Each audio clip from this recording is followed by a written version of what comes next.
Setelah berhasil meluluhlantahkan pangkalan militer Amerika di Pearl Harbor, Jepang menyebarkan teror militer besar-besaran ke Asia Tenggara. Tanpa menghadapi hambatan, Jepang berhasil menduduki wilayah Asia Tenggara termasuk Indonesia. Namun pada akhir tahun 1944, kedudukan Jepang pada Perang Asia Timur Raya semakin terdesak. Pada keadaan seperti ini, Perdana Menteri Jenderal Kunihiko Koiso mengeluarkan janji kemerdekaan pada bangsa Indonesia pada tahun 1944, tepatnya tanggal 9 September, guna menarik simpati bangsa Indonesia.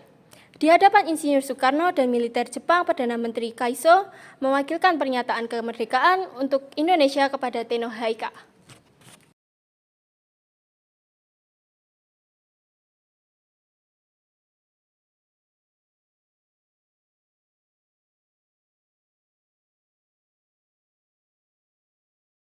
Konnichiwa bangsa Indonesia. Saya Jenderal Koiso akan berjanji memberikan kemerdekaan untuk Indonesia. Akan tetapi, Jepang harus menang dalam perang Asia ini. Setelah diucapkan janji tersebut dengan tujuan agar bangsa Indonesia benar-benar percaya, kemudian Jepang pun membentuk BPUPKI. Konnichiwa bangsa Indonesia. Dengan ini saya akan mewujudkan janji Jenderal Koiso, yaitu hari ini saya akan membentuk BPUPKI, Badan Penyelidik Usaha Kemerdekaan Indonesia. Maka dengan ini, kemerdekaan Indonesia akan secepatnya dapat bisa terwujud. Pada tanggal 29 April 1945, BPUPKI langsung dibentuk dengan Dr. Rajiman Widyodiningrat sebagai ketua dan Ichi Bangase serta Suroso sebagai wakilnya. Saudara-saudaraku sekalian, sebentar lagi kita akan merdeka. Pada sidang BPUPKI yang pertama ini, kita akan membahas rancangan dasar negara kita nanti. Hari pertama, tepatnya tanggal 29 Mei 1945, Mohyamin mengeluarkan pendapatnya mengenai dasar negara. Baiklah saudara-saudara sekalian, saya akan mengusulkan dasar negara kita yang terdiri dari 5 asas. Yang pertama ada asas peri kebangsaan, yang kedua peri kemanusiaan, yang ketiga peri ketuhanan, yang keempat peri kerakyatan, dan yang kelima peri kesejahteraan rakyat. Sekian usulan dari saya, mungkin ada usulan yang lain. Muhammad Yamin, saya akui pendapat dari Anda sangat bagus, tetapi perlu diingat bahwasanya negara Indonesia merupakan negara yang bermayoritas beragama Islam. Oleh karena itu, negara Indonesia harus berlandasan Islam. Mohon tenang saudara-saudara. Seharusnya kita mendengarkan pendapat dari Yamin. Baiklah, saya akan menjelaskan alasan mengapa saya mencantumkan asas peri ketuhanan. Jadi, seperti yang kita tahu, pondasi dari dasar negara adalah sebuah bangsa, yang dimana bangsa kita memiliki keberagaman yang luas, sehingga sangat dibutuhkan sikap kemanusiaan dan juga toleransi. Di mana asas peri ketuhanan ini mencerminkan sikap-sikap tersebut, dan negara kita sangat membutuhkan itu. Karena di sini kita tidak hanya mementingkan kepentingan golongan tertentu saja, kita memiliki golongan-golongan yang lain yang sama pentingnya. Demi kebersamaan bersama, kita harus menghargai satu sama lain. Terima kasih. Baiklah saudara-saudara, sekian sidang hari ini. Sidang berikutnya akan dilanjutkan di hari kedua. Terima kasih. Hari kedua, tepatnya tanggal 31 Mei 1945, Profesor Dr. Supomo mengungkapkan rumusan. Saudara-saudara, saya akan mengusulkan pendapat saya mengenai dasar negara. Juga sama, terdiri dari 5 asas, namun rumusannya sebagai berikut. Ke-1, persatuan. Kedua, kekeluargaan. Ketiga, keseimbangan lahir dan batin. Keempat, musyawarah. Kelima, keadilan rakyat. Demikian gagasan yang saya sampaikan. Mohon untuk dijadikan pertimbangan. Terima kasih. Sidang BPUPKI dilanjutkan pada hari ketiga, tepatnya tanggal 1 Juni 1945. Soekarno mengungkapkan rumusannya. Saudara-saudara, kita semua sudah berkumpul selama 3 hari membahas apa yang seharusnya kita bahas, yaitu dasar negara. Tetapi sampai saat ini kita belum menghasilkan dasar negara Indonesia. Maka dari itu saya akan mengusulkan rumusan dasar negara yang saya beri nama Pancasila. Adapun isi rumusan itu seperti ini. Yang pertama, kebangsaan Indonesia.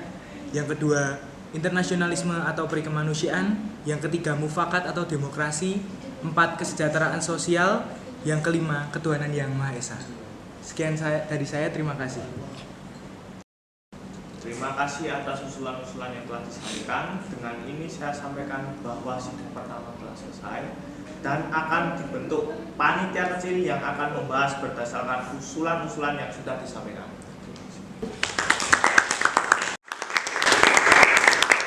April 1945, setelah kematian dua pilar utama blok poros yaitu Adolf Hitler yang diduga bunuh diri dan Benito Mussolini yang diduga digantung terbalik. Posisi Jepang kini sendirian, ditinggalkan dua sahabat terbaiknya. Pada tahun terakhir Perang Dunia II, sekutu bersiap-siap melancarkan serbuan ke daratan Jepang yang memakan biaya besar. Amerika Serikat sebelumnya melaksanakan kampanye pengeboman yang meluluh-lantakan banyak kota di Jepang. Perang di Eropa selesai setelah Jerman Nazi menandatangani instrumen penyerahan diri pada tanggal 8 Mei 1945.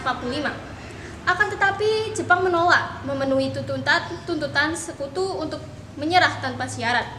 Perang Pasifik pun berlanjut.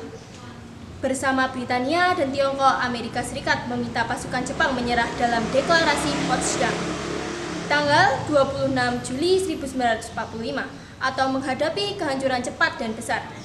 Akan tetapi, Kekaisaran Jepang mengabaikan ultimatum tersebut. Tolong berikan saya daftar target-target pengeboman untuk saya tanda tangani dan setujui. Ini Pak, kami mencalonkan 5 target. Yang pertama adalah Kokura, yaitu tempat berdirinya salah satu pabrik amunisi terbesar di Jepang. Yang kedua adalah Hiroshima, yaitu tempat pemberangkatan dan pusat industri yang dijadikan markas militer besar. Yang ketiga Yokohama, yaitu daerah perkotaan yang menjadi tempat produksi pesawat, peralatan mesin, kapal, perangkat listrik, dan penyulingan minyak. Yang keempat ada Kyoto, salah satu pusat industri besar, dan yang terakhir adalah Nagasaki. Pemilihan target memiliki syarat-syarat sebagai berikut. Yang pertama, diameter target lebih besar daripada 3 mi atau 4,8 km dan merupakan target penting yang terletak di wilayah perkotaan besar.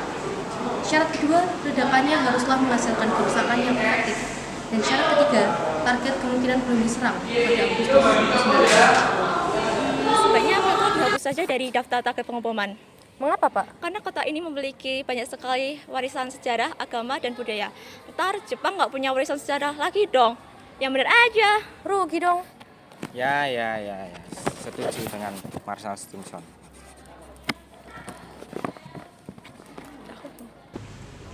Setelah sidang BPUPKI pertama selesai, selanjutnya akan dilaksanakan sidang kedua pada tanggal 10 hingga 16 Juni 1945. Tetapi sebelum sidang kedua dimulai, Insinyur Soekarno mengusulkan kepada Rajiman untuk membentuk panitia kecil yang bernama Panitia 9. Tugas Panitia 9 yaitu menampung saran dan pendapat mengenai dasar negara, yang memulai rapatnya pada tanggal 22 Juni 1945 di kediaman Soekarno, di mana Insinyur Soekarno menyampaikan isi dari Piagam Jakarta. Baiklah saudara-saudara sekalian, saya akan menyampaikan hasil rumusan dasar negara atau yang disebut dengan nama Jakarta Charter atau Piagam Jakarta. Yang pertama, ketuhanan dengan kewajiban menjalankan syariat Islam bagi pemeluk-pemeluknya. Yang kedua, kemanusiaan yang adil dan beradab. Yang ketiga, persatuan Indonesia.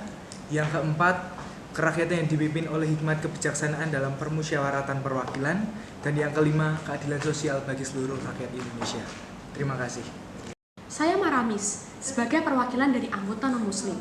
Saya tidak setuju dengan adanya sila pertama yang berbunyi ketuhanan dengan menjalankan syariat-syariat Islam bagi para pemeluknya. Kami tidak setuju atas sila tersebut. Saudara, tenang lebih dahulu. Hal ini bisa kita selesaikan dengan cara yang damai. Karena saya juga mendengar bahwa rakyat Indonesia bagian timur ingin melepaskan diri dari Indonesia apabila sila pertama tidak diubah. Akan tetapi kita ikuti saran dari Insinyur Soekarno selaku ketua.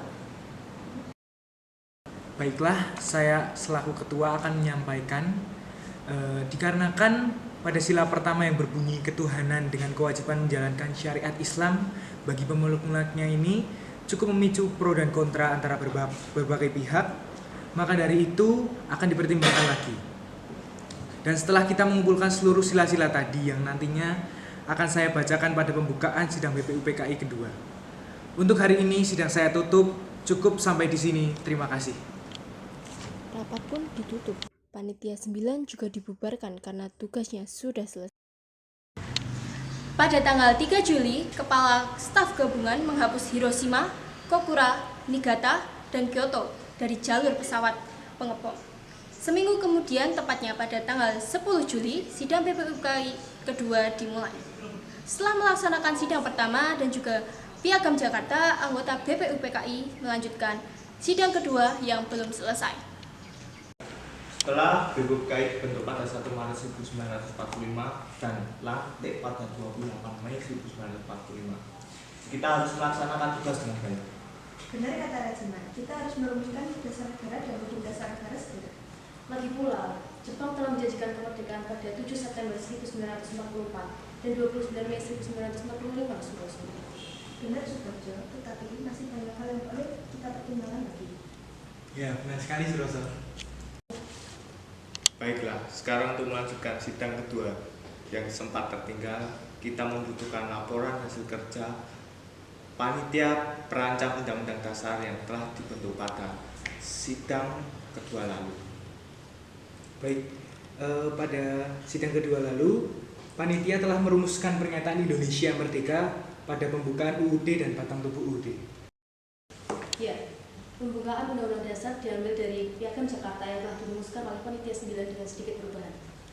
Iya Subarjo, sedangkan batang tubuh Undang-Undang Dasar dirumuskan oleh panitia kecil perancang Undang-Undang Dasar. Benar, lalu konsep batang tubuh disempurnakan oleh penghalus bahasa. Selain itu, saya juga mengucapkan terima kasih atas pekerjaan komisi.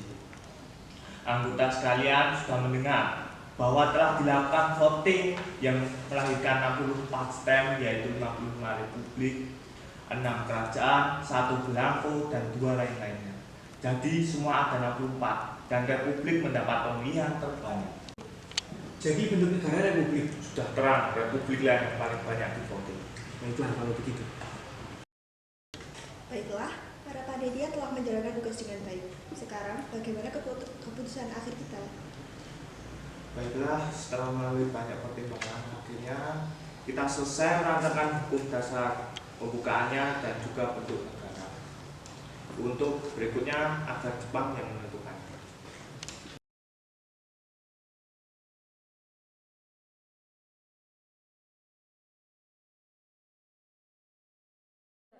Sekarang jam 12 malam. Itu adalah suara konvensi. Amerika sedikit terlambat malam ini. Untuk warga sipil diharapkan mengungsi di ruang bawah tanah. Lampu sorot sudah di posisi. Senjata sudah siap. Relawan malam ini sudah siap. Merekalah yang berperang malam ini. Pemadam kebakaran, sipir serangan udara, pengemudi ambulans, mereka yang bekerja di siang hari adalah pahlawan di malam hari. Cepat atau lambat, fajar akan tiba. Para pengebom Amerika adalah makhluk malam. Mereka akan meninggalkan Osaka sebelum fajar tiba. Dan ada ratapan dari Benshi kali ini dengan gelombang ramah. Semua sinyal dan radar jelas memberitahu kita bahwa pembom telah pergi. Pada malam tanggal 5-6 Agustus, radar udara Jepang mendeteksi pesawat bomber Amerika Serikat melintas ke arah selatan. Serangan udara dinyalakan dan siaran radio dihentikan di sejumlah kota, termasuk kota Hiroshima. Sirine kondusif dinyalakan di Hiroshima pukul 12:05. Sekitar 1 jam sebelum pengeboman, sirine serangan udara dinyalakan kembali ketika strike flash. Pesawat ini mengirimkan pesan singkat yang diterima oleh pesawat Enola Gay. Pesan tersebut berisi, sebaran awan kurang dari 3/10 di semua ketinggian. Saran, bom utama, sirine kondusif dinyalakan lagi di Hiroshima pukul 7:09. 6 Agustus 1945 pukul 8:15 waktu Hiroshima. Misi akan saya jalankan sebaik mungkin. Kendali pesawat akan saya serahkan kepada Anda. Jatuhkan dalam 3, 2, 1.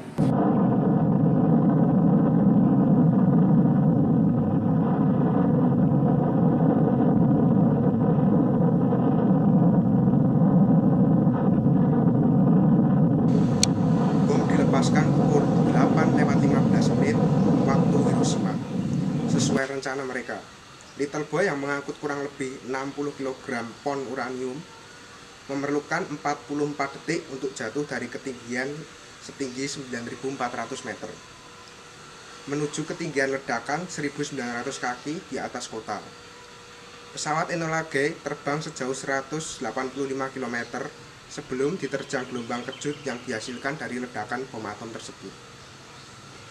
Karena angin samping, bom meleset dari titik acuannya, yaitu di jembatan Aoi, sejauh kira-kira 800 kaki dan meledak pas di atas klinik bedah Shima.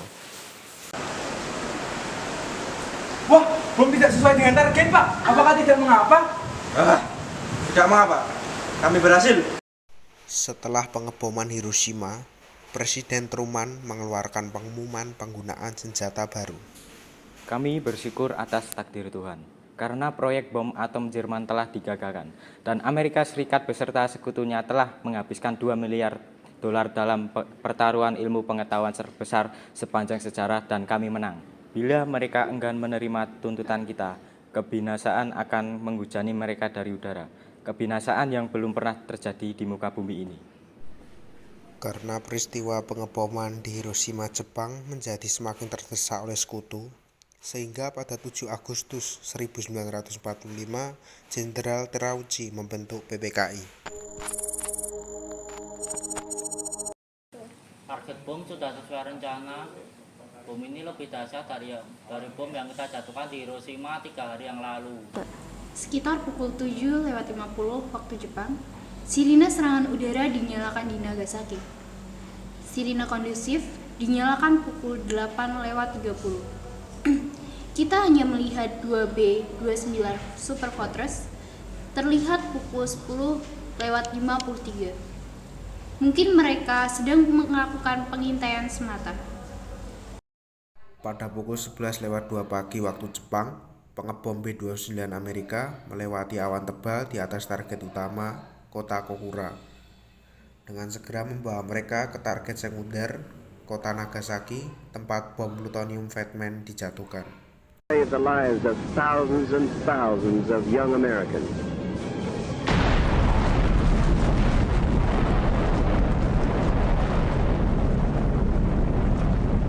Pukul 12 malam lewat 2 menit, tanggal 9 Agustus waktu Tokyo.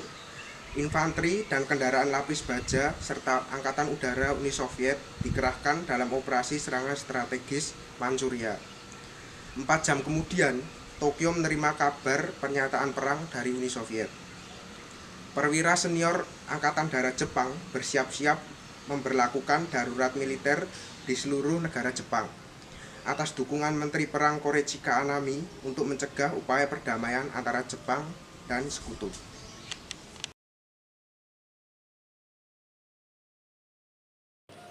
Saat ini musuh telah memiliki senjata baru dan mengerikan yang mampu melenyapkan nyawa orang-orang tak bersalah dan menimbulkan kerusakan tak ternilai. Bila kita terus melawan, bukan saja bangsa Jepang yang akan runtuh dan musnah, seluruh peradaban umat manusia juga akan musnah. Apabila hal demikian terjadi, bagaimana kami menyelamatkan jutaan rakyat kami atau menyucikan diri kami di hadapan para leluhur kekaisaran kami? Ini sebabnya kami memerintahkan penerimaan syarat deklarasi bersama negara-negara penguasa.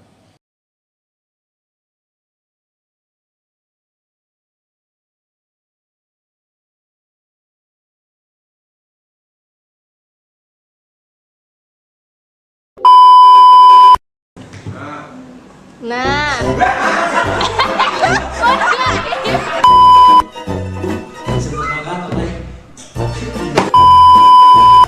Misi saya akan jalankan sebaik mungkin. Medali pesawat akan saya serahkan. Misi akan saya. Demikian gagasan yang saya sampaikan. Mohon untuk dijadikan. Aku lagi